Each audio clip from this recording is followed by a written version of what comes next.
आज बाळाजी पाटील मंगळ कार्यालयामध्ये छत्रपती शिवाजी महाराज महाराजोत्सव अभियान समाधान शिबिर अभियान टप्पा 1 आणि सुरू झालं आहे. तरी आपल्याला लोहा तहसीलदार विठ्ठल परळकर साहेब हे याबद्दल अधिक माहिती देत आहेत. साहेब, हे टप्पा किती आहे आणि काय आपला उपक्रम याच्यामध्ये?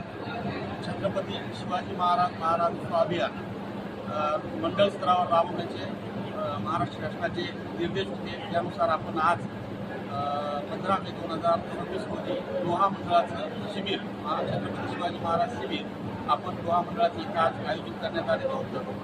लोहा तालुक्यात एकूण आपण असे 7 शिबिर प्रत्येक मंडळ स्तरावर आपण आयोजित करण्यात केलेले होते आणि या 7 शिबिरांमध्ये पात्र लाभार्थ्यांना आपण मोठ्या प्रमाणावर लाभ दिलेले आहे. त्याच्यामध्ये विशेषतः ज्या निराधार योजना आहेत त्याच्यामध्ये संजय गांधी निराधार योजना असेल, श्रावणबाळ असेल, या योजना असतील. यामध्ये 500पेक्षा जास्त लाभार्थी आपण पात्र लाभार्थी आपण निवडलेले आहेत.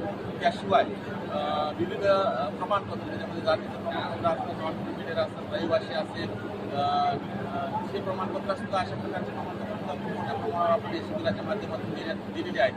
त्याशिवाय जे आहे आपलं शिधापत्रिका आहे त्याच्यामध्ये नाव ॲड करणं किंवा कमी करणं किंवा सुधारणा किंवा दुरुस्ती करणं ते पण मोठ्या प्रमाणावर आपण लोहा तालुक्यामध्ये राबवलेले आहे. वर्ग 2ची 1 प्रकरणं जी पात्र आहेत ती सुद्धा करण्यात आलेली आहे. त्याशिवाय मुख्यमंत्री बळीराजा बांधव रस्ते योजना असतील किंवा माननीय महसूल मंत्री महोदयांनी आता 25 मार्च 2026 रोजी शासन निर्णय काढून सरकारी जमिनीवर जाहिरात जमिनीवर जे घरांचे अतिक्रमण आहेत ते नियमानुसार करण्यासंदर्भात निर्देश दिले आहेत. त्याचीसुद्धा प्रकरणं मोठ्या प्रमाणावर जनजागृती घेण्यात येत आहेत. त्याच्यासुद्धा आपण मोठ्या प्रमाणावर कामकाज करणार आहोत. त्याशिवाय विविध विभागांचे सुद्धा आपण इथं घेतले आहेत. त्याच्यामध्ये मोजणी विभाग असेल, महिला व बाल विकास विभाग असेल, पाणीपुरवठा विभाग असेल, पंचायत समिती असेल, फॉरेस्ट विभाग असेल, त्यांचेसुद्धा प्रकरणं आणि त्यांचेसुद्धा लाभ आपण दिलेले आहेत. त्यांच्या अडचणी वगैरे त्यांच्या प्राधान्याने समजल्या. त्याशिवाय शासकीय योजनांची माहिती प्रचार प्रसिद्धीसुद्धा या शिबिराच्या माध्यमातून आपण गाव स्तरावर केलेली आहे. जेणेकरून जनजागृती होण्यास मदत होईल. सर, बरेच मान्यवर आज उपस्थित होते, त्यांनी आपल्याला काही सूचना दिलेल्या आहेत, तर काय त्यांना? नक्कीच त्यांच्या विधायक सूचनांचा विचार प्रशासन त्याच्यावर तात्काळ कारवाई करेल. या शिबिराचा मूळ उद्देश काय?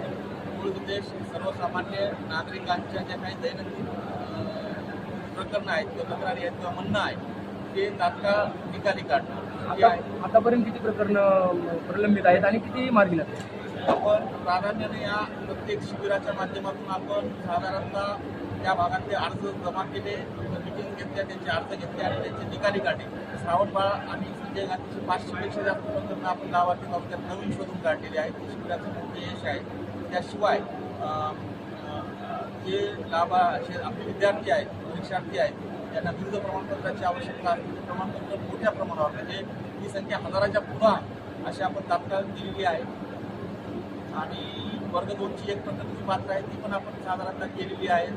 त्याशिवाय जन्मनोंदी किंवा मृत्यू प्रमाणपत्र याचीसुद्धा साधारणतः आपण आदेश तात्काळ दिलेले आहेत गिरीश वगैरे घेऊन. सर, बांधण रस्ते काही खुले जाण्यात अतिक्रमण झाले ती काढणार का? जे बांधण रस्ते आहे त्याच्यावर अतिक्रमण आहे, त्याच्यावर अतिक्रमण काढण्याची आमची प्रक्रिया मोठ्या प्रमाणावर चालू आहे. प्रत्येक सज्जामध्ये किंवा प्रत्येक मंडळामध्ये रोज किमान 1 रस्त्याचा आमची कारवाई चालू आहे. आणि आज पण उद्या पण आपण जाणार आहोत देऊळगावला. त्याशिवाय असे रोज चालू आहेत. काल पिंपळगाव डगेला आपण परवाना रस्ता मोकळा केलेला आहे. मोठ्या प्रमाणावर अतिक्रमण आहेत, परंतु शेतकऱ्यांचे रस्ते शेतीसाठी आवश्यक असतात, ते वहिवाटीचे आहेत किंवा नकाशावरचे आहेत. या रस्त्यावरची कारवाई तात्काळ करून उपलब्ध करून देण्यात येईल. आपण जे अभियान राबवलेलं आहे, आज कोणी उपस्थित नसतील आणि त्यांना समजा काही तुमच्यासोबत चर्चा करायचं असेल, काही प्रश्न असतील, तर आपण काही वेगळा विभाग वगैरे काही नियोजन केलेलं आहे का? नक्कीच जे उपस्थित नाही आहेत त्यांच्यासाठी सुद्धा तलाठी आणि संबंधित गाव स्तरावरचे जे आपले कर्मचारी आहेत, ग्रामसेवक आहेत, त्यांच्या मार्फत आम्ही